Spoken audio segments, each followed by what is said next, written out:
students, welcome to another video lecture of life science. আমরা এখানে জীবনের প্রবাহমানতা পড়ছিলাম। জীবনের প্রবাহমানতা, ঠিক আছে? এই জীবনের প্রবাহমানতাতে আমরা কোষ বিভাজন এই অধ্যায়টি আজকে পড়ব। তোমরা জানো যে একটি জনিত্রী কোষ থেকে, আমি এটা আগেও বলেছি আমার আগের ভিডিও লেকচারে, যে একটি জনিত্রী কোষ থেকে অপত্য কোষ সৃষ্টি, এই যে পদ্ধতি, এই পদ্ধতিকে আমরা বলি কোষ বিভাজন। তাহলে কোষ বিভাজন বলতে আমরা কি বুঝি না, কোষ বিভাজন বলতে আমরা বুঝি একটা জনিত্রী কোষ থেকে যখন আরেকটি কোষ মানে একটি অপত্য কোষ সৃষ্টি হয় তখন তাকে আমরা বলি কোষ বিভাজন। এবার কোন একটি জীবের মধ্যে এই কোষ বিভাজন যে হবে, এই কোষ বিভাজন হওয়ার অনেকগুলি তাৎপর্য থাকে। তাহলে আমরা এই কোষ বিভাজনের মধ্যে কি কি দেখব না, এই কোষ বিভাজনের মধ্যে আমরা যেগুলো দেখবো সেগুলো হলো উপাদানগুলি, অর্থাৎ কি কি উপাদান এই কোষ বিভাজনে অংশগ্রহণ করে, বা আরো ভালো করে বলতে গেলে যেহেতু এই কোষের মধ্যে কতগুলি কোষীয় অঙ্গাণু অংশগ্রহণ করে, তার মানে সর্বাধিক গুরুত্বপূর্ণ কোষীয় অঙ্গাণু।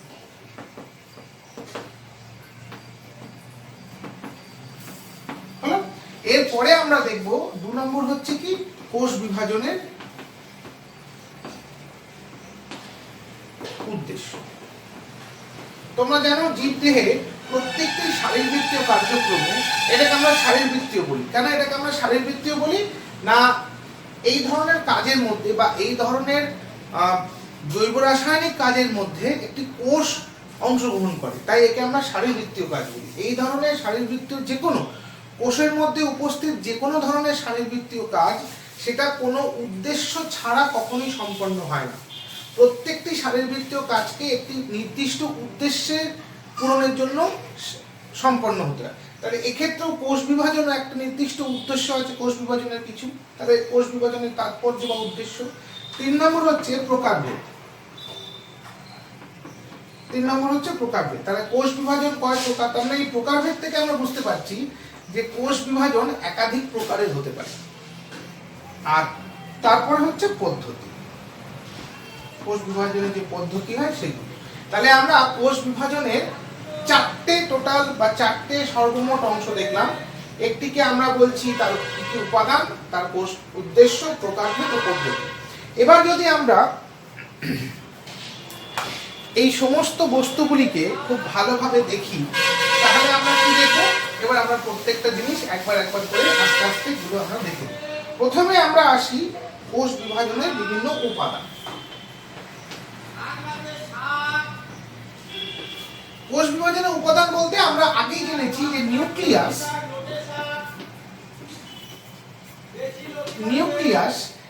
এটি কোষ বিভাজনের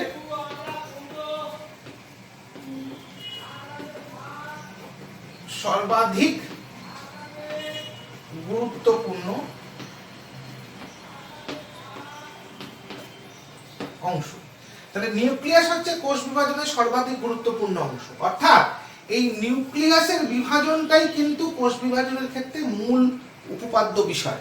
তাহলে আমরা যদি কোষ বিভাজন বলি, সেই কোষ বিভাজনকে, এটা আমি আগেও বলেছি, কোষ বিভাজনকে আমরা দুভাগে ভাগ করেছিলাম। একটাকে আমরা বলেছিলাম নিউক্লিয়াসের বিভাজন, আর একটাকে আমরা বলেছিলাম সাইটোপ্লাজমের বিভাজন। তাহলে উপাদানের মধ্যে নিউক্লিয়াস পড়ছে, এবং আমরা এটাও জানি যে এই নিউক্লিয়াসের মধ্যে যে নিউক্লিয় জালিকা,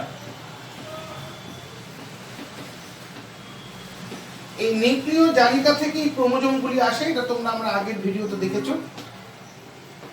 ক্রোমোজোমগুলি আসে যেগুলি শেষ পর্যন্ত বিভাজিত হয়ে দুটি কোষের মধ্যে স্থানান্তরিত হয়। তাহলে নিউক্লিয়াস হচ্ছে এই কোষের সবথেকে গুরুত্বপূর্ণ অংশ কোষ বিভাজনে। নিউক্লিয়াসের মধ্যে আবার নিউক্লিয় জালিকাটি সর্বাধিক গুরুত্বপূর্ণ, যার মধ্যে ক্রোমোজোম থাকে, এবং তোমরা জানো এই ক্রোমোজোমের মধ্যে ডিএনএ থাকে, যে ডিএনএ যথারীতি দুটি কোষের মধ্যে স্থানান্তরিত হয়। তার মানে কোনো একটি কোষের যে তথ্যগুলি থাকে বা তার যে ওই কোষের যে বৈশিষ্ট্যগুলি থাকে, সেই বৈশিষ্ট্যগুলি অপর একটি অপত্য কোষের মধ্যে স্থানান্তরিত হয়। তার মানে এটা হচ্ছে জনিত্রী কোষ যদি আমরা ধরি, এই জনিত্রী কোষ থেকে তথ্য অপত্য কোষে সঞ্চারিত হয়। তার মাধ্যমে না, আমরা বলছি ডিএনএ মাধ্যমে। তাহলে সেটা কখন হবে? সেটা কোষ বিভাজনের মাধ্যমে সম্পন্ন হবে। তাহলে নিউক্লিয়াস এখানে কোষ বিভাজনের সর্বাধিক একটি গুরুত্বপূর্ণ অংশ। 2 নম্বর যদি আমরা দেখি, কোন একটি কোষ বিভাজন হওয়ার জন্য একটি কোষে প্রচুর পরিমাণে শক্তির প্রয়োজন হয়। অর্থাৎ একটি কোষ বিভাজন করতে গেলে তার যে বিভিন্ন শারীরবৃত্তীয় প্রক্রিয়াগুলি সম্পন্ন করতে হয়, যেমন নিউক্লিয়াসকে আমরা যেটা জানি যে নিউক্লিয়াসকে প্রথমত আমরা পরবর্তীকালে পদ্ধতিতে দেখব নিউক্লিয়াসের কিছু পরিবর্তন হয়। এই পরিবর্তনগুলো সাধন করতে গেলে প্রত্যেকটি কোষে একটি যথেষ্ট পরিমাণ শক্তির প্রয়োজন হয়, যেটাকে আমরা বলি সাফিসিয়েন্ট অ্যামাউন্ট অফ এনার্জি। এই যে সাফিসিয়েন্ট অ্যামাউন্ট অফ এনার্জি বা যথেষ্ট পরিমাণ শক্তির দরকার পড়ে, সেই শক্তিটাই কিন্তু আমরা পাই কোথা থেকে? সেই কোষের নির্দিষ্ট অংশ থেকে। ঠিক আছে, এই যে কোষের নির্দিষ্ট অংশ থেকে যেটা আমরা পেলাম, তাহলে সেটা আমরা কোথা থেকে পাবো? না, সেটার জন্য কোষের শক্তিঘর বলে যেটি পরিচিত, সেটিকে আমরা বলি কোষের শক্তিঘর, যেটা পরিচিত বলে যেটাকে আমরা বলি, সেটাকে কি বলে? সেটাকে আমরা বলি মাইটোকন্ড্রিয়া। তাহলে মাইটোকন্ড্রিয়াকে আমরা কোষের শক্তিঘর বলি। তাহলে মাইটোকন্ড্রিয়া থেকে উদ্ভূত শক্তি কোষ বিভাজনে শক্তির উৎস হিসাবে কাজ করে। ঠিক আছে, তাহলে মাইটোকন্ড্রিয়া থেকে যে উদ্ভূত শক্তি, সেই শক্তি কোষ বিভাজনে শক্তির উৎস হিসেবে কাজ করে। তাহলে আমরা প্রথম উপাদান পেলাম নিউক্লিয়াস, দ্বিতীয় উপাদান পেলাম মাইটোকন্ড্রিয়া। 3 নম্বর উপাদান আমরা বলছি রাইবোজোম। আমরা প্রত্যেকে জানি যে কোষ বিভাজনের সময় দুটি অপত্য কোষের সৃষ্টি হয়। এই যে দুটি অপত্য কোষের সৃষ্টি হলো, এই সৃষ্টি হওয়া দুটি অপত্য কোষের প্রধান কাজ কি? না, সৃষ্টি হওয়া দুটি অপত্য কোষের প্রধান কাজ হচ্ছে দুটি কোষের মধ্যে যে উপাদানগুলি আছে, যা উপাদান আছে, সেগুলি সমভাবে বন্টন হতে হবে দুটোর মধ্যে। এবার আমরা এটাও জানি যে একটা কোষের বাইরে কোষ পর্দা থাকে, যার মধ্যে প্রোটিন থাকে। তাহলে কোষ পর্দা যদি ছিন্ন হয়ে যায়, ভাগ হয়ে যায়, তাহলে এক্সিস্টিং বা যে কোষটার মধ্যে কোষ পর্দা রয়েছে, সেখান থেকে যখন নতুন কোষ সৃষ্টি হবে, তাহলে তার মধ্যে কোষ পর্দার সৃষ্টি হতে হবে। 1 নম্বর। 2 নম্বর পয়েন্ট হচ্ছে, আমরা জানি যে ডিএনএ হিস্টোন প্রোটিনের সঙ্গে সংযুক্ত হয়ে ক্রোমোজোম তৈরি করে। তাহলে হিস্টোন প্রোটিন এক ধরনের প্রোটিন। তাহলে হিস্টোন প্রোটিন উপস্থিত ছিল কার মধ্যে? জনিত্রী কোষের মধ্যে। সেটা যখন অপত্য কোষের মধ্যে সঞ্চারিত হবে, তখন অপত্য কোষের মধ্যেও আমার সেই ধরনের প্রোটিনের প্রয়োজনীয়তা হবে। তাহলে সেই প্রোটিনটাও সংশ্লিষ্ট হওয়ার প্রয়োজন। আবার আমরা এটাও দেখছি যে কোষের বিভিন্ন ধরনের, যেহেতু একটা কোষ থেকে ছিঁড়ে বা একটা কোষ থেকে ভেঙে আরেকটা কোষ যাচ্ছে, তাহলে জনিত্রী কোষের যেমন কিছু ক্ষয় হচ্ছে, তেমনি আবার অপত্য কোষেরও কিছু ক্ষয় হচ্ছে। তাহলে এই জনিত্রী এবং অপত্য কোষের যে ক্ষয়, সেই ক্ষয়টা পূরণ হওয়ার জন্য কিন্তু আমার প্রোটিনের প্রয়োজন আছে। রাইবোজোম আমরা জানি এটি একটি পর্দাবিহীন কোষীয় অঙ্গাণু, তাই তো? এটি একটি পর্দাবিহীন কোষীয় অঙ্গাণু। এই অঙ্গাণুর কাজ কি? না, রাইবোজোমের কাজ হচ্ছে প্রোটিন সংশ্লেষকরণ। এর কাজ হচ্ছে প্রোটিন সংশ্লেষকরণ। তাহলে রাইবোজোম থেকে যে প্রোটিন তৈরি হয়, সেই প্রোটিন অনেক রকম ভাবে ব্যবহার হতে পারে। সেটা কি? সেটা যেমন তার পর্দার সংশ্লেষের ক্ষেত্রে ব্যবহার হয়, যেগুলোকে আমরা মেমব্রেন প্রোটিন বলি। আমরা আবার প্রত্যেকটা যে মেমব্রেন বা প্রত্যেকটা যে পর্দা থাকে, সেই পর্দার বাইরে আমরা বেশ কিছু গ্রাহক অংশ এবং প্রেরক প্রোটিন দেখতে পাই। এই গ্রাহক প্রোটিন এবং প্রেরক প্রোটিনগুলো থাকার ফলে কি হয়? দুটি কোষের মধ্যে সংযোগ রক্ষা হয়। তাহলে আমরা এখানে বিভিন্ন ধরনের গ্রাহক ও প্রেরক প্রোটিন দেখতে পাই। তারপরে আমরা কি দেখতে পাই? অন্যান্য, আমি আর ডিটেলসে যাচ্ছি না, অন্যান্য বিভিন্ন ধরনের প্রোটিন সংশ্লেষিত হয়। এই প্রোটিনগুলোর প্রধান কাজ কি? না, এই প্রোটিনগুলোর প্রধান কাজ হচ্ছে এরা জনিত্রী কোষ থেকে জনিত্রী কোষে উপস্থিত থাকে। এগুলি সবগুলি জনিত্রী কোষে উপস্থিত থাকে। তাহলে এখান থেকে যখন অপত্য কোষ সৃষ্টি হবে, যখন অপত্য কোষ সৃষ্টি হবে তখন এই অপত্য কোষের মধ্যেও এগুলি সংশ্লেষিত হয়ে এর পরিমাণটা সমান রাখবে। তাহলে রাইবোজোমের কাজ কি না, রাইবোজোমের কাজ হচ্ছে এটা একটা পর্দাবিহীন কোষীয় অঙ্গাণু যার প্রধান কাজ হচ্ছে প্রোটিন সংশ্লেষ করা। আমি এখানে ছোট্ট করে বলে দিই, আরএনএ বা এমআরএনএ, মেসেঞ্জার আরএনএ, এর সঙ্গে রাইবোজোম যুক্ত হয়ে তবেই আমরা প্রোটিন দেখতে পাই। ছোট্ট করে বলে দিলাম কি পদ্ধতি, এখন জানার দরকার নেই। আরএনএর সঙ্গে এমআরএনএর সঙ্গে রাইবোজোম যুক্ত হয়ে প্রোটিন তৈরি করে, এটাই হচ্ছে প্রোটিন সংশ্লেষের একটা ছোট্ট করে বলা পদ্ধতি। তাহলে এইভাবে প্রোটিন যখন সংশ্লিষ্ট হয়, প্রোটিন সংশ্লিষ্ট হলে আমরা কি দেখতে পাই না, কোষের পর্দার মধ্যে প্রোটিন লাগতে পারে। পর্দার বাইরে যে গ্রাহক এবং প্রেরক প্রোটিন থাকে, এই গ্রাহক এবং প্রেরক প্রোটিনের কাজ কি না, এই গ্রাহক এবং প্রেরক প্রোটিনের কাজ হচ্ছে গ্রাহক প্রোটিন এবং প্রেরক প্রোটিন দুটি কোষের মধ্যে সমন্বয় সাধন করে বা সংযোগ রক্ষা করে। একটি কোষ থেকে কোনো সংকেত প্রেরিত হয়, সেটা অপর একটি কোষের মধ্যে গ্রহীত হয়। এই যে প্রেরিত এবং গ্রহীত হলো, এটি একটি জৈব রাসায়নিক বিক্রিয়া। এই জৈব রাসায়নিক বিক্রিয়ার ফলে দুটি কোষ একে অপরকে পরিচিত হতে পারে বা চিনতে পারে বা রেকগনাইজ করতে পারে। তার ফলে কোনো একটি কোষ থেকে কোনো একটি বিশেষ উপাদান অপর একটি নির্দিষ্ট কোষে যেতে পারে। এই কোনো একটি কোষ থেকে খরিত হওয়া বা নিশ্চিত হওয়া বা সংশ্লেষিত হওয়া বস্তু যখন ওই কোষ থেকে বেরিয়ে অপর একটি কোষে যাবে, তখন এই কোষে যাওয়ার জন্য তার দুটো কোষের মধ্যে সমন্বয় সাধন দরকার। আমার সঙ্গে আরেকজন লোকের যদি সমন্বয় সাধন না হয়, তাহলে পরে আমি তাকে কোনো কিছু পাঠালে তাকে আমি জানাতে পারবো না। আমি কি করি, কাউকে কোনো কিছু পাঠিয়ে তাকে মোবাইলে বলে দিই যে আমি তোমাকে একটা জিনিস পাঠালাম, তাহলে আমার মোবাইল থেকে একটি বার্তা প্রেরিত হলো, সেটা তার মোবাইলে গিয়ে সংগৃহীত হলো। আমি যদি তাকে মেসেজ করি বা আমি যদি তাকে কোনো রকম ভাবে কোনো ছবি পাঠাই, তাহলে সেটা পার্টিকুলারলি তার ওই মোবাইলে যাবে। এক্ষেত্রে এই দুটোর ক্ষেত্রে মোবাইল নাম্বারের ভূমিকা গুরুত্বপূর্ণ। এখানেও তাই, একটি গ্রাহক প্রোটিন প্রেরক প্রোটিন থেকে একটি প্রোটিন সংকেত হিসাবে বের হবে, যেটা একটা গ্রাহকে দিয়ে সংগৃহীত হবে। তার ফলে কি হবে, এই দুটো কোষের মধ্যে সমন্বয় সাধন হবে। এই দুটি কোষ দুটি অপত্য কোষও হতে পারে, এই দুটি কোষ মধ্যে একটি জনিত্রী কোষ একটি অপত্য কোষ হতে পারে। তাহলে যদি তাই হয়, তাহলে দুটো গ্রাহক এবং প্রেরক প্রোটিনের কাজ দরকার। এই গ্রাহক এবং প্রেরক প্রোটিন কোথা থেকে আসবে না, রাইবোজোম থেকে সংশ্লেষিত হয়ে আসবে। ঠিক সেরকম ভাবেই ক্ষয়পূরণ, তারপরে ডিএনএ যে হিস্টোন প্রোটিনের সঙ্গে সংযুক্ত হয়ে যে ক্রোমোজোম তৈরি করে, সেই প্রোটিন সংশ্লেষ বা অন্যান্য অনেক ধরনের প্রোটিনের সংশ্লেষের ক্ষেত্রেও কিন্তু রাইবোজোম ভূমিকা পালন করে। কারণ রাইবোজোম ছাড়া কিন্তু প্রোটিন সংশ্লেষ হবে না। আর এই প্রত্যেকটি প্রোটিন কিন্তু জনিত্রী কোষের মধ্যে ছিল, ফলে সেই সমপরিমাণ প্রোটিনই অপত্য কোষের মধ্যেও থাকতে হবে, নাহলে জনিত্রী কোষের বৈশিষ্ট্য অপত্য কোষের মধ্যে এলো না। তাহলে যদি দুটোর মধ্যে সমপরিমাণ সমস্ত জিনিস থাকে, তাহলেই আমরা বলতে পারি জনিত্রী কোষের সমস্ত বৈশিষ্ট্য অপত্য কোষের মধ্যে স্থানান্তরিত হয়েছে। এবার উপাদানের মধ্যে যে চতুর্থ উপাদানটি আমরা দেখব, সেটাকে আমরা বলি মাইক্রোটিবিউল। মাইক্রোটিবিউল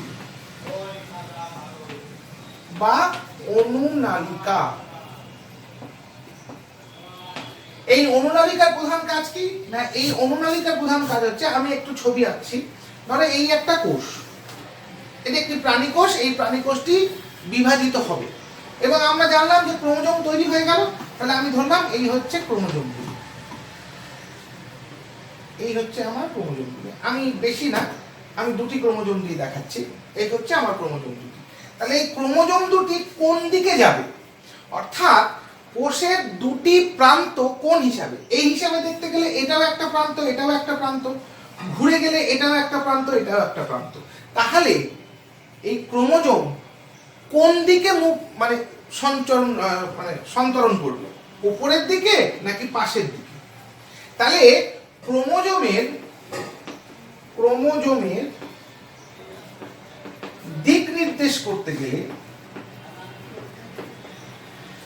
দিক নির্দেশ করার জন্য আমরা এক প্রকার আবার সেই এক ব্যাপার, প্রোটিন নির্মিত। তোমরা বুঝতে পারছো রাইবোজোমের ভূমিকা কতখানি। প্রোটিন নির্মিত অনুনালিকা দেখতে পাই। কেন এটাকে অনুনালিকা বলে না, এগুলি নালিকা সদৃশ্য অংশ এবং এদের যে ব্যাসটা থাকে, সেই ব্যাসের পরিমাণটা অত্যন্ত কম হওয়ার জন্য আমরা এটাকে অনুনালিকা বলি। তার মানে এদের ব্যাস আণবিক হয়, আণবিক মাপের হয়, তাই এটাকে আমরা অনুনালিকা বলি। এরকম অসংখ্য অনুনালিকা সৃষ্টি হয়। এই অনুনালিকা যে দিক থেকে সৃষ্টি হবে, অর্থাৎ এরকম ভাবে অনুনালিকাগুলি যায় কোষের এক প্রান্ত থেকে অপর প্রান্ত। এই অনুনালিকা তাহলে মানে অনুনালিকা কাজ হচ্ছে কি, অনুনালিকা ক্রোমোজোমের সঙ্গে সংযুক্ত হবে এবং এই অনুনালিকা বরাবর ক্রোমোজোম একদিক থেকে আরেক দিকে সন্তরণ করবে। এবার প্রশ্ন হচ্ছে এই যে অনুনালিকা আছে, এই অনুনালিকার মধ্যে ক্রোমোজোম কি করে সংযুক্ত হবে। তার মানে আমরা যদি শুধু অনুনালিকা বলি তাহলে কিন্তু এই উপাদানটি সম্পূর্ণ হয় না। তাহলে আমাকে বলতে হবে মাইক্রোটিবিউল বা অনুনালিকা ও সেন্ট্রিওল, বা আমরা বলতে পারি মাইক্রোটিবিউল বা অনুনালিকা এবং সেন্ট্রোজোম। সেন্ট্রোজোম, এই সেন্ট্রোজোমটি কি না, সেন্ট্রোজোম হচ্ছে এমন একটি অংশ যেখান থেকে এই অনুনালিকার সৃষ্টি হয়। তাহলে আমরা বুঝলাম যে সেন্ট্রোজোম কি, এরকম করে একটি নালিকা সদৃশ্য অংশ যার মধ্যে অসংখ্য নালিকা এরকম ভাবে আটকে থাকে, আর তার বাইরে দিয়ে এরকম করে আমরা রেডিয়েটিং অনুনালিকা দেখতে পাই। এটাকে আমরা বলি সেন্ট্রোজোম। এর মধ্যে দুটি পার্ট থাকে, একটাকে আমরা বলি সেন্ট্রিওল আর একটাকে আমরা বলি সেন্ট্রোস্ফিয়ার।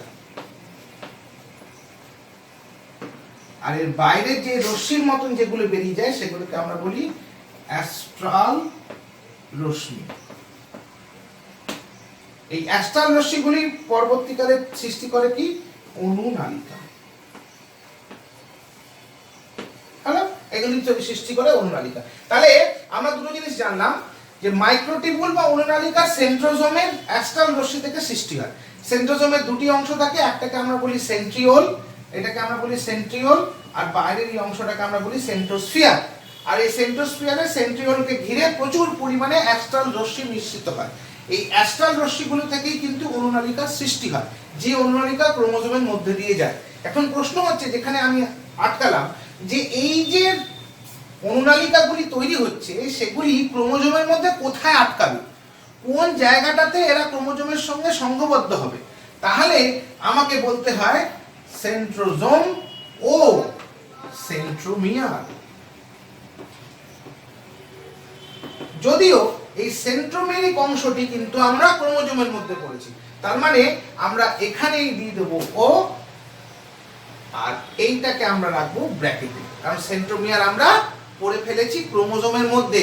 যে ক্রোমোজোমের যে দুটি বাহু যেখানে সংযুক্ত হয় সেটাকে আমরা বলি সেন্ট্রোমিয়ার। এই সেন্ট্রোমিয়ার অংশের মধ্য দিয়ে এই অনুনালিকাগুলি গমন করে এবং তারপরে কি হয় না, উভয় দিক থেকে, অর্থাৎ যে সৃষ্টি মানে দুটি পোল অংশ বা দুটি প্রান্ত থেকে এদের মধ্যে এক প্রকার টান আসে। এই টানের ফলে ক্রোমোজোমটি দুটি ক্রোমাটিডে বিভক্ত হয়ে যায়। তোমরা জানো ক্রোমোজোম দুটো ক্রোমাটিড দিয়ে তৈরি হয়, এরকম ভাবে দুটি ক্রোমাটিডে বিভক্ত হয়ে যায় এবং এই ক্রোমাটিড দুটি পরবর্তীকালে দুদিকে এরকম করে সন্তরণ করে আলাদা হয়ে যায়, ফলে দুটি ক্রোমোজোম দুদিকে চলে যায়। এরকম ভাবে কোষ বিভাজন শুরু হয়। তাহলে 4 নম্বর যে আমরা উপাদানটা পেলাম সেটা হচ্ছে মাইক্রোটিবিউল, যার মাধ্যম দিয়ে ক্রোমোজোম এক প্রান্ত থেকে, কোষের এক প্রান্ত থেকে অপর প্রান্তে সন্তরণ করবে, এবং সেন্ট্রোজোম অর্থাৎ কিনা যেখান থেকে অনুনালিকার সৃষ্টি হবে। কোথা থেকে সৃষ্টি হবে সেন্ট্রোজোমে না, সেন্ট্রোজোমকে ঘিরে যে অনুনালিকার একটা অংশ থাকে যেটাকে আমরা অ্যাস্ট্রাল রশ্মি বলছি, সেই অ্যাস্ট্রাল রশ্মি থেকে। আর এটা কোথা দিয়ে যাবে না, সেন্ট্রোমিয়ার ক্রোমোজোমের সেন্ট্রোমিয়ার অংশের মধ্যে দিয়ে যাবে, তার ফলে এটা দুদিকে ভাগ হবে। বোঝা গেল? তাহলে কোষ বিভাজনের তাৎপর্য, প্রত্যেকটা শারীরবৃত্তীয় কাজের একটি না একটি তাৎপর্য থাকে। যেমন আমরা দেখলাম সালোক সংশ্লেষের একটি তাৎপর্য আছে, অর্থাৎ সালোক সংশ্লেষের ফলে কার্বন ডাই অক্সাইড শোষিত হয় এবং অক্সিজেন নির্গত হয়। তাহলে বাতাসের মধ্যে অক্সিজেনের পরিমাণ বাড়ে, আবার যদি অত্যাধিক পরিমাণ অক্সিজেন বেড়ে যায় তাহলে আবার অসুবিধা। সেই জন্য আমরা আবার শ্বসন প্রক্রিয়াকে দেখেছি, যা বাতাস থেকে অক্সিজেনকে শোষণ করে এবং কার্বন ডাই অক্সাইডকে পরিত্যাগ করে। তাহলে বাতাসে অক্সিজেন এবং কার্বন ডাই অক্সাইড একটা সমতা বিধান হয়। ঠিক সেই রকম ভাবে প্রোটিন সংশ্লেষ বা প্রোটিন সিনথেসিস এরও একটা তাৎপর্য আছে, যে কোষের যে বিভিন্ন প্রকার প্রোটিনের যে দরকার বা প্রোটিনের যে প্রয়োজনীয়তা বা প্রোটিনের যে রিকোয়ারমেন্টস, সেইগুলোকে ফুলফিল বা সেইগুলোকে পূরণ করার জন্য প্রোটিন সিনথেসিস বা প্রোটিন সংশ্লেষের দরকার। ঠিক অন্যভাবে কোষ বিভাজনের একটি তাৎপর্য রয়েছে। কোষ বিভাজনের তাৎপর্যের মধ্যে সব থেকে যেটি ইম্পর্টেন্ট সেটাকে আমরা বলছি বৃদ্ধি। অর্থাৎ একটি জীব বৃদ্ধি পাওয়ার জন্য বা পরিণত হওয়ার জন্য, কোন জীব পরিণত যদি না হয় তাহলে কিন্তু সে জননক্রিয়া সম্পন্ন করতে পারবে না। অর্থাৎ পরিণত না হলে সে কিন্তু তার অন্যান্য শারীরবৃত্তীয় প্রক্রিয়াকে সুষ্ঠুভাবে সম্পন্ন করতে পারবে না। তাহলে তার বিভিন্ন শারীরবৃত্তীয় প্রক্রিয়াকে সুষ্ঠুভাবে সম্পন্ন করার জন্য কিন্তু তার পরিণত হওয়াটা খুব দরকার। এই পরিণতি লাভের জন্য কিন্তু তার বৃদ্ধি প্রাপ্ত হওয়া দরকার। কারণ ধরে নাও একটা জাইগোট তৈরি হলো, এই জাইগোট যদি জাইগোট অবস্থাতেই থেকে যায় তাহলে সেখান থেকে তো নতুন জীব তৈরি হবে না। তাহলে এই জাইগোটকে নতুন জীবে রূপান্তরিত হতে গেলে তাকে পরিণত হতে হবে, জাইগোটের সাপেক্ষে পরিণত হতে হবে। পরিণত জাইগোটকে আমরা বলছি অপত্য জীব। অপত্য জীব যখন পরিণত হয় তখন তাকে আমরা বলি পূর্ণাঙ্গ জীব, তখন তাকে আমরা বলি পূর্ণাঙ্গ জীব। তাহলে জীব যতক্ষণ না তার পূর্ণাঙ্গ অবস্থায় পৌঁছাচ্ছে বা পূর্ণতা প্রাপ্তি হচ্ছে ততক্ষণ অবধি তার যে শারীরবৃত্তীয় কাজ, যেমন জনন, যেমন পরিপাক বা তার পরিণতি লাভ, তার পরিণতি লাভ, এই কটা কাজ সে করতে পারবে না। তাহলে কোনো একটি জীবকে পূর্ণাঙ্গ জীবে পরিণত হতে হবে। এবার ওই জীবকে জীব অবস্থায় আসতে গেলে বা অপত্য জীবে আসতে গেলে জাইগোটকে অপত্য জীবে পরিণত হতে হবে। এই যে একটা সিকোয়েন্স বা এই যে একটা ক্রমবর্ধমান একটা যে প্রবাহমানতা জীবনে, সেইটার জন্য কিন্তু বৃদ্ধি হওয়া অত্যন্ত প্রয়োজনীয়। জাইগোট বৃদ্ধিপ্রাপ্ত হয়ে একটি অপত্য জীব এবং অপত্য জীব বৃদ্ধিপ্রাপ্ত হয়ে পূর্ণাঙ্গ জীবে পরিণত হয়। এখন প্রশ্ন হচ্ছে এই বৃদ্ধি কিরকম ভাবে হবে? এই বৃদ্ধিকে আমরা প্রথম ভাগকে বলি কোষ বিভাজন। অর্থাৎ কোষ বিভাজিত হয়ে একটি থেকে অনেকগুলি কোষে পরিণত হবে। তারপরে আমরা বলি কোষের আকার বৃদ্ধি, অর্থাৎ প্রত্যেকটি কোষ আকারে বৃদ্ধি পাবে এবং বিভিন্ন ধরনের আকার প্রাপ্ত হবে। তারপরে হচ্ছে পরিণতি লাভ, অর্থাৎ এই যে আকারে বৃদ্ধিপ্রাপ্ত কোষগুলি পরিণত হবে, তখনই আমরা এই পূর্ণাঙ্গ জীবটিকে পাবো। তাহলে এই পূর্ণাঙ্গ জীবটিকে পেতে গেলে আমাদের যেটি দরকার লাগবে সেটি হচ্ছে কি? কোষ বিভাজন, অর্থাৎ কোষের সংখ্যা বৃদ্ধি, কোষের আকার বৃদ্ধি এবং কোষের পরিণতি লাভ। তারপরেই কিন্তু জীব একটি পূর্ণাঙ্গ জীবে পরিণত হবে। তাহলে কোষ বিভাজনের প্রথম তাৎপর্য হিসেবে আমরা বৃদ্ধিকে রাখতে পারি। দ্বিতীয় তাৎপর্য হিসেবে আমরা ক্ষয় পূরণকে রাখতে পারি। কোনো একটি নির্দিষ্ট অঙ্গ, এই পূর্ণাঙ্গ জীবের কোনো একটি নির্দিষ্ট অঙ্গ ক্ষতি হল, ক্ষতিগ্রস্ত হল, নষ্ট হয়ে গেল, তাহলে সেই ক্ষতিগ্রস্ত অংশটিকে পুনর্নির্মাণ করতে গেলে আমার ঠিক এই জিনিসগুলোরই আবার পুনরাবৃত্তি হওয়া দরকার।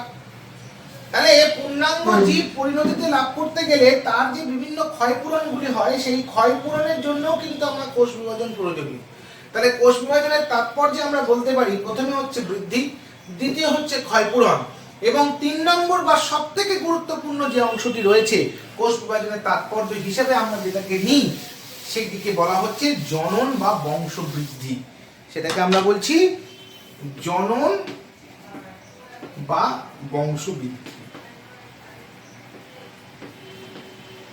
কোষ বিভাজিত না হলে জনন মাতৃকোষ থেকে জনন কোষ সৃষ্টি হবে না। আমরা জানি জনন মাতৃকোষ থেকে জনন কোষ সৃষ্টি হয়। জনন কোষ, দুটি জনন কোষের মিলনের ফলে জাইগোট সৃষ্টি হয়। তাহলে আমরা বলতে পারি জনন মাতৃকোষ থেকে জনন কোষ সৃষ্টি হওয়ার এই পদ্ধতি, এটাও এক প্রকারের কোষ বিভাজন। তাহলে জনন বা বংশবৃদ্ধির জন্য যে জিনিসটির অত্যন্ত গুরুত্বপূর্ণ প্রয়োজন সেটিকে আমরা বলছি জনন কোষ। অবশ্যই এটা যৌন জননের ক্ষেত্রে, অবশ্যই এটা যৌন জননের ক্ষেত্রে। এখনই তোমরা আমাকে প্রশ্ন করবে, স্যার প্রচুর তো গাছপালা থাকে, ডাল কেটে লাগিয়ে দিলে সেখান থেকে নতুন গাছ বেরোয়, সেগুলো তো যৌন জনন নয়। না, সেগুলো যৌন জনন নয়, সেগুলিকে আমরা অঙ্গজ জনন বলি। কিন্তু সেই অঙ্গজ জননের ক্ষেত্রেও কিন্তু কোষ বিভাজন অত্যন্ত গুরুত্বপূর্ণ। আমি একটি ডাল কেটে বা একটি পাতা ছিঁড়ে বসিয়ে দিলাম, পাথরকুচি গাছের পাতারে বসিয়ে দিলাম, সেই পাথরকুচি গাছের পাতা থেকে গাছ বেরোলো, বা আমি একটা জবা গাছের ডাল কেটে মাটিতে বসিয়ে দিলাম, কিছুদিন পর দেখলাম সেই জবার ডাল থেকে নতুন ডাল বেরোচ্ছে। এই যে নতুন ডাল বেরোচ্ছে বা জবা গাছের কাটা কর্তিত অংশ থেকে যে রুট তৈরি হয়েছে, এটা কিন্তু কোষ বিভাজনের ফলেই হয়েছে। তার মানে এই যে একটা ডালের অংশ, এইখানে যে কোষগুলি ছিল সেগুলি বিভাজিত হয়ে, বৃদ্ধিপ্রাপ্ত হয়ে, আকার পরিবর্তিত হয়ে, পরিণত হয়ে তৈরি করেছে অসংখ্য মূল। যে মূলটি সৃষ্টি হবার ফলে এই ডালটি, ভাঙা বা কর্তিত ডালটি একটি স্বয়ং সম্পূর্ণ বৃক্ষে বা গাছে পরিণত হয়েছে বা উদ্ভিদে পরিণত হয়েছে। তখন এই কাটা ডালটাকে আমি আর উদ্ভিদের একটি কর্তিত অংশ বলবো না, তখন এটাকে আমি একটি স্বয়ং সম্পূর্ণ উদ্ভিদ বলবো। কারণ তাকে যখন আমি মাটিতে পুঁতে দিয়েছি, তখন সে মাটি থেকে তার খাদ্যরস শোষণ করতে পারছে। তাহলে এটাও এক ধরনের জনন। এই জননের ফলে কি হলো, একটা গাছ থেকে আরেকটা গাছ সৃষ্টি হলো। কিন্তু এখানে আমরা কোনো জনন মাতৃকোষ দেখতে পেলাম না, বা জনন কোষ তৈরি হতে দেখতে পেলাম না, বা জাইগোটও তৈরি হতে দেখতে পেলাম না। কিন্তু সেই এখানে কি দেখলাম, গাছের যে কর্তিত অংশটা ছিল, সেইখানে কর্তিত অংশের কোষগুলো পরিবর্তিত, বৃদ্ধিপ্রাপ্ত এবং পরিণত হয়ে মূল সৃষ্টি করেছে, যে মূল ওই কর্তিত অংশ থেকে একটি স্বয়ং সম্পূর্ণ উদ্ভিদে রূপান্তরিত করেছে। তার মানে এখানেও কোষের বৃদ্ধি, এখানেও কোষের পরিণতি লাভ, তার মানে এখানেও তোমার কোষ বিভাজন অত্যন্ত গুরুত্বপূর্ণ। ঠিক এখানে তো কোষ বিভাজন গুরুত্বপূর্ণই। তাহলে জনন বা বংশবৃদ্ধি, সেটা যে ধরনেরই জনন হোক না কেন, সেটা অঙ্গজ জনন হোক, সেটা যৌন জনন হোক, যে প্রকার জননই হোক না কেন, প্রত্যেক প্রকার জননের মধ্যেই তার বা বংশবৃদ্ধির মধ্যেই, আমরা এই বংশবৃদ্ধির মধ্যেই কিন্তু বৃদ্ধি কথাটা লুকিয়ে আছে। আর এই বৃদ্ধি মানেই কিন্তু কোষ বিভাজন, কোষের পরিবর্তন এবং কোষের পরিণতি। এই তিনটে ঘটনা কিন্তু এর মধ্যে ঘটবেই, সেটা অঙ্গজ বা অযৌন জনন হোক বা যৌন জনন হোক। তাহলে আমরা কি কি দেখলাম? আমরা দেখলাম বৃদ্ধি, আমরা দেখলাম ক্ষয়পূরণ, আমরা দেখলাম জনন বা বংশগতি। এইগুলো হচ্ছে কোষ বিভাজনের প্রধান তাৎপর্য। কোষ বিভাজনের প্রধান তাৎপর্য যদি আমরা দেখি জীবে, তাহলে এই হচ্ছে কোষ বিভাজনের প্রধান তাৎপর্য। এবার আমরা আসি কোষ বিভাজনের বিভিন্ন প্রকারের মধ্যে। কোষ বিভাজনের প্রকারভেদ এবার আমরা করছি। এই কোষ বিভাজনের প্রকারভেদে কোষ বিভাজনকে আমরা তিন ভাগে ভাগ করছি। একটাকে আমরা বলছি অ্যামাইটোসিস, এটা সবথেকে সরলতম এবং আদি প্রকৃতির কোষ বিভাজন। তারপরটাকে আমরা বলছি মাইটোসিস বা সমবিভাজন, তারপরকে আমরা বলছি মিয়োসিস বা হ্রাস বিভাজন। সাধারণত মাইটোসিসের ক্ষেত্রে আমরা কি দেখি না, মাইটোসিস দেহকোষে হয়। দেহকোষের কোষ বিভাজনকে আমরা মাইটোসিস বলি, আর জনন কোষের কোষ বিভাজনকে আমরা মিয়োসিস বলি। মিয়োসিসের সর্বদা আমরা হ্রাস বিভাজন করি, আর মাইটোসিসের সর্বদা আমরা সমবিভাজন দেখতে পাই। আর অ্যামাইটোসিস এটি হচ্ছে সবথেকে সরল প্রকৃতির বিভাজন, সবথেকে সরল প্রকৃতির বিভাজন, যেখানে একটা থেকে দুটো কোষ তৈরি হয়ে যায়। ঠিক আছে, এবার যদি আমরা এই কোষ বিভাজনের যে বিভিন্ন পদ্ধতিগুলি আছে, এই বিভিন্ন পদ্ধতিগুলি যদি ডিটেলসে আলোচনা করি, তাহলে আমরা প্রত্যেক কটা জিনিসের সম্বন্ধে আলাদা আলাদাভাবে জানতে পারবো। তাহলে আমাদের প্রথমেই আসছে মাইটোসিস, যে পদ্ধতিতে আমরা মাইটোসিস পদ্ধতি, এই প্রথমে আসছে আমাদের অ্যামাইটোসিস। তাহলে আমরা প্রথমে দেখি অ্যামাইটোসিস পদ্ধতি। অ্যামাইটোসিস পদ্ধতি কাকে বলবো না, যে সরল কোষ বিভাজন, যে সরল কোষ, তার মানে আমরা এটাকে বলতে চাইছি যে সরল কোষ বিভাজন। তাহলে আমরা অ্যামাইটোসিস পদ্ধতির এবার সংজ্ঞা যদি নিই, তাহলে যে সরল কোষ বিভাজন পদ্ধতিতে কোষ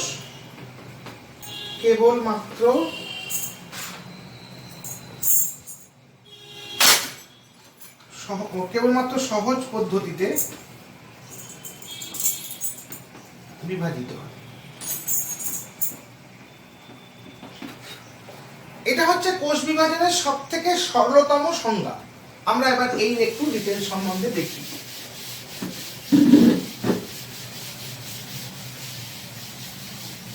তাহলে আমরা কি দেখছি? আমরা দেখছি অ্যামাইটোসিস।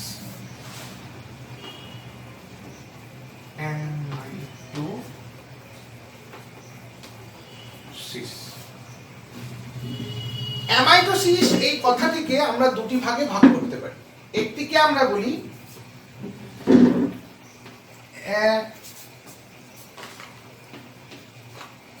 এই অ্যামাইটোসিসের প্রথম কটির অর্থ হলো আদি, আর তারপর হচ্ছে মাইটোসিস। তাহলে আমাদের প্রথম জানতে হবে যে মাইটোসিস কোষ বিভাজনে প্রকৃতপক্ষে কি হয়। তাহলে আমরা যদি প্রকৃতপক্ষে মাইটোসিস কোষ বিভাজনে কি হয় সেটা যদি দেখি, আমরা জেনারেলি দেখি মাইটোসিস কোষ বিভাজনে দুটি সম আকৃতির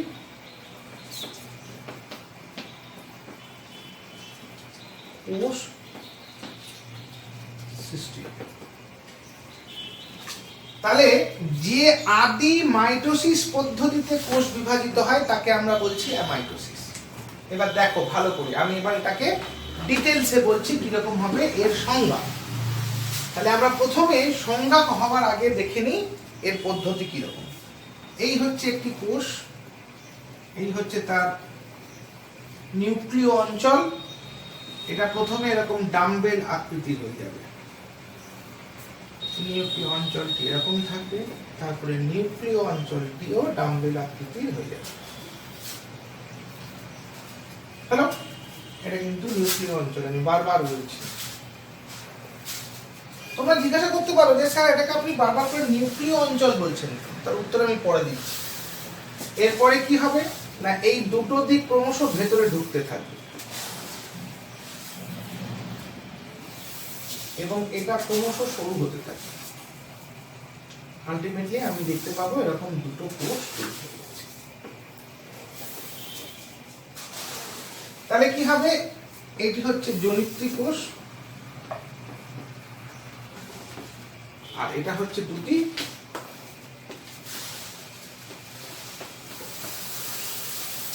অপত্য কোষ। তাহলে জনিত্রী কোষ প্রথমে কি হবে, ডাম্বেল আকৃতি বিশিষ্ট হবে। সেখান থেকে তাদের মধ্যে এই খাঁজ অংশটি, তার মানে ডাম্বেল আকৃতি হলে এখানে একটি খাঁজ অংশ থাকবে। এই খাঁজ অংশটি ক্রমশ ভেতরের দিকে ঢুকতে থাকবে এবং ডিপ হতে থাকবে। ডিপ হতে হতে হতে হতে হতে হতে আলটিমেটলি আমরা দুটিকে দুটি কোষ সৃষ্টি হতে দেখব। লক্ষণীয় বৈশিষ্ট্য এই পদ্ধতির মধ্যে যেটা, সেটা হচ্ছে দেখো কোনো জায়গাতেই এই 1 নম্বর থেকে শুরু করে এই 4 নম্বর স্টেজ অবধি 2, 3, 4 কোনো জায়গাতেই আমি কিন্তু যে কোষ পর্দা থাকবে সেই কোষ পর্দাকে বিচ্ছিন্ন হতে দেখিনি। দ্বিতীয় হচ্ছে আমি কোনো জায়গাতে কোনো বেমতন্তু উৎপন্ন হতে দেখিনি। কেবলমাত্র আমি দেখেছি যে নিউক্লিয়াস এবং সাইটোপ্লাজমটা সরাসরি বিভেদিত হয়ে দুটি কোষ তৈরি করেছে। তোমরা প্রশ্ন করতেই পারো যে স্যার মাইটোসিসেও তো সরাসরি বিভেদিত হয়। আমি বলবো না, মাইটোসিসে সরাসরি নিউক্লিয়াস বিভাজিত হয় না। নিউক্লিয়াস প্রথমে পরিবর্তিত হয়। কিসে পরিবর্তিত হয় না, নিউক্লিয়াস প্রথমে পরিবর্তিত হয় ক্রোমোজোমে। এই ক্রোমোজোম দুটি ভাগে বিভক্ত হয়ে যায়, হয়ে পুনরায় তারা আবার নিউক্লিয়াস উৎপন্ন করে বা নিউক্লিয়াস গঠন করে। তাহলে মাইটোসিস পদ্ধতিতে আমরা কি দেখি বা সাধারণ কোষ বিভাজন পদ্ধতিতে কি দেখি, আমরা দেখি নিউক্লিয়াস, খুব ভালো করে দেখো এটা, নিউক্লিয়াস, সেখান থেকে তৈরি হলো ক্রোমোজোম, সেই ক্রোমোজোম দুটি ভাগে বিভক্ত হয়ে গেল। এই দুটি ভাগে বিভক্ত হওয়া ক্রোমোজোম পুনরায় নিউক্লিয়াস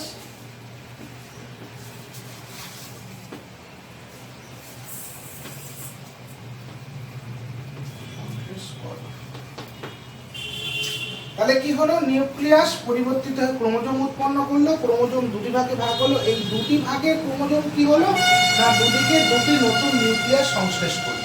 তাহলে এটাকে কিন্তু আমরা সরাসরি বিভাজন বলতে পারি না, এটাকে আমরা পরোক্ষ বিভাজন বলতে পারি। কিন্তু এক্ষেত্রে আমি দেখছি সরাসরি নিউক্লিয়াসের আকার পরিবর্তিত হয়ে দুটো নিউক্লিয়াস তৈরি হয়ে যাচ্ছে। দেখো এখানে নিউক্লিয়াস লম্বা ছিল, এখানে নিউক্লিয়াসটা আস্তে আস্তে লম্বাটা হয়ে ক্রমশ আকার পরিবর্তিত হয়ে মাঝখান থেকে ছিন্ন হয়ে দুটো নিউক্লিয়াস তৈরি হলো। তার মানে এখানে নিউক্লিয়াস সরাসরি বিভাজিত হচ্ছে। এবার যেহেতু এখানে ক্রোমোজোম উৎপন্ন হয়, তাই ক্রোমোজোমকে যদি দুটি ভাগে বিভক্ত করতে হয় বা কোষের জনিত্রী কোষের দুই প্রান্তে পৌঁছাতে হয়, তাহলে কি হবে, এখানে আমাদের দরকার বেমতন্তু। কিন্তু এখানে আমরা কোনো বেমতন্তু উৎপন্ন হতে দেখছি না। তাহলে যদি আমরা অ্যামাইটোসিস পদ্ধতির বৈশিষ্ট্য লিখতে যাই, তাহলে আমরা প্রথম যে বৈশিষ্ট্যটা লিখব সেই বৈশিষ্ট্যটা কি না, প্রথম যে বৈশিষ্ট্য লিখব সেই বৈশিষ্ট্যটা হচ্ছে 1 নম্বর সরল প্রকৃতির কোষ বিভাজন। সব থেকে সরল প্রকৃতির কোষ বিভাজন। 2 নম্বর কি লিখব না, নিউক্লিয়াস বা নিউক্লিয় অঞ্চল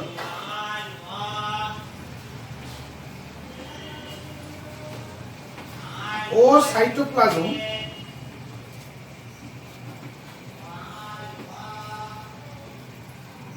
সরাসরি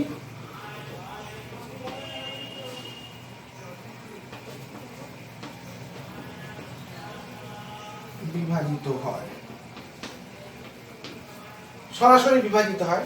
এবং 3 নম্বর যে পয়েন্টটি আমরা দেখব যে কোনো প্রকার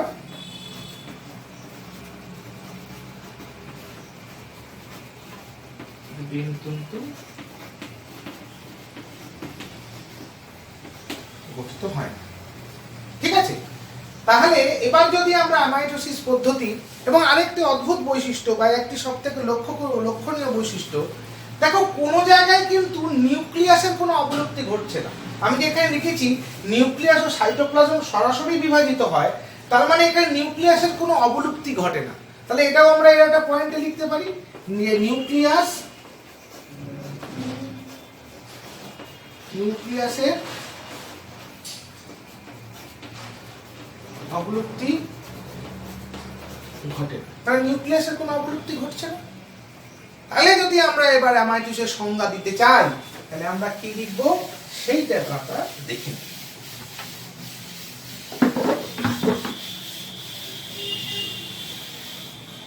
তাহলে যদি আমরা অ্যামাইটোসিসের সংজ্ঞা দিতে চাই, তাহলে লিখব যে সরলতম কোষ বিভাজন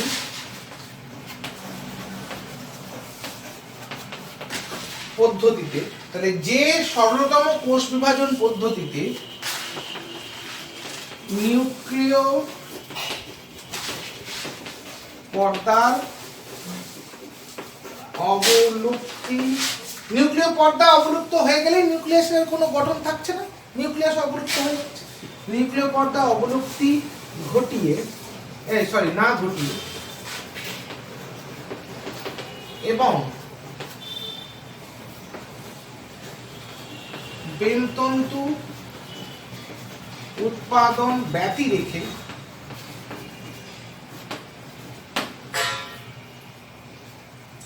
নিউক্লিয়াস বা আমি ব্র্যাকেটে বারবার এটা বলছি নিউক্লিয় অঞ্চল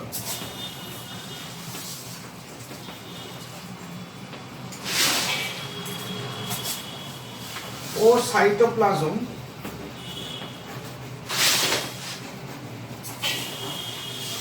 সরাসরি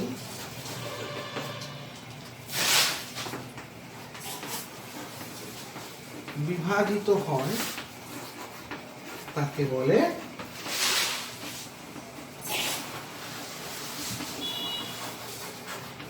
অ্যামাইটোসিস। আমি সবসময় আমি আমার ছাত্রদেরকে বলি, আমি তোমাদেরকেও বারবার বলেছি, সংজ্ঞা এমন হবে যার মধ্যে থেকে আমরা সবসময় ওই যার যে বস্তুর সম্বন্ধে আমরা সংজ্ঞা দিচ্ছি তার দুটো বা অন্তত দুটো থেকে তিনটে বৈশিষ্ট্য আমরা সংজ্ঞা থেকে বার করে নিতে পারি। তাহলে এখানেও আমি অ্যামাইটোসিসের যে সংজ্ঞাটা লিখেছি সেই সংজ্ঞা থেকে কি আমরা সেই জিনিসটা পারছি? আমরা দেখে নিই আমরা সংজ্ঞা থেকে সেই জিনিসটা পারছি কিনা। আমি কি বললাম, যে সরলতম কোষ বিভাজন পদ্ধতি, তার মানে অ্যামাইটোসিস হচ্ছে সরলতম কোষ বিভাজন পদ্ধতি, 1 নম্বর। তারপরে কি বলেছে, নিউক্লিয় পর্দা অবলুপ্তি না ঘটিয়ে, তাহলে নিউক্লিয় পর্দার অবলুপ্তি না ঘটিয়ে এবং বেমতন্তু উৎপাদন ব্যতি রেখে, এই দুটো পয়েন্ট। তাহলে অ্যামাইটোসিস হচ্ছে একটি সরল কোষ বিভাজন পদ্ধতি, এই পদ্ধতিতে নিউক্লিয় পর্দার অবলুপ্তি ঘটে না এবং এই পদ্ধতিতে বেমতন্তু উৎপাদিত হয় না এবং নিউক্লিয়াস ও সাইটোপ্লাজম সরাসরি বিভাজিত হয়। তাহলে আমরা কটা পয়েন্ট পেলাম, 1 2 3 4, আমরা 4টে বৈশিষ্ট্য পেলাম। তাহলে আমাকে যদি একটা 1 নম্বরের প্রশ্ন দেয় যে অ্যামাইটোসিস পদ্ধতির 4টি প্রধান বৈশিষ্ট্য বা একটি প্রধান বৈশিষ্ট্য বলো, তাহলে আমি যে কোনো একটা লিখতে পারি। তাহলে আমরা সংজ্ঞাতে কি বললাম না, যে সরলতম কোষ বিভাজন পদ্ধতিতে নিউক্লিয় পর্দা অবলুপ্তি না ঘটিয়ে এবং বেমতন্তু উৎপাদন ব্যতি রেখে নিউক্লিয়াস বা নিউক্লিয় অঞ্চল ও সাইটোপ্লাজম সরাসরি বিভাজিত হয়, তাকে অ্যামাইটোসিস পদ্ধতি বলে। এটা আমরা কোথায় দেখতে পাই, এটা সাধারণত আমরা ব্যাকটেরিয়ার ক্ষেত্রে দেখতে পাই। এবার তোমরা বুঝতে পারছো কেন বারবার আমি বলছিলাম নিউক্লিয় অঞ্চল এই কথাটা বারবার বলার কারণ কি, কারণ ব্যাকটেরিয়ার মধ্যে আমরা কোনো সুগঠিত নিউক্লিয়াস দেখতে পাই না। তাহলে সুগঠিত নিউক্লিয়াস না দেখতে পেলে আমরা কি দেখি না, ব্যাকটেরিয়ার ক্ষেত্রে তোমরা আগেও ক্লাস 9এও পড়েছো যে ব্যাকটেরিয়ার মধ্যে কি হয় না, তার যে জেনেটিক বস্তু বা তার যে জিন বস্তু ডিএনএ বা আরএনএ, সেটা সাইটোপ্লাজমের মধ্যে মানে স্বাধীনভাবে সন্তরণশীল অবস্থায় থাকে।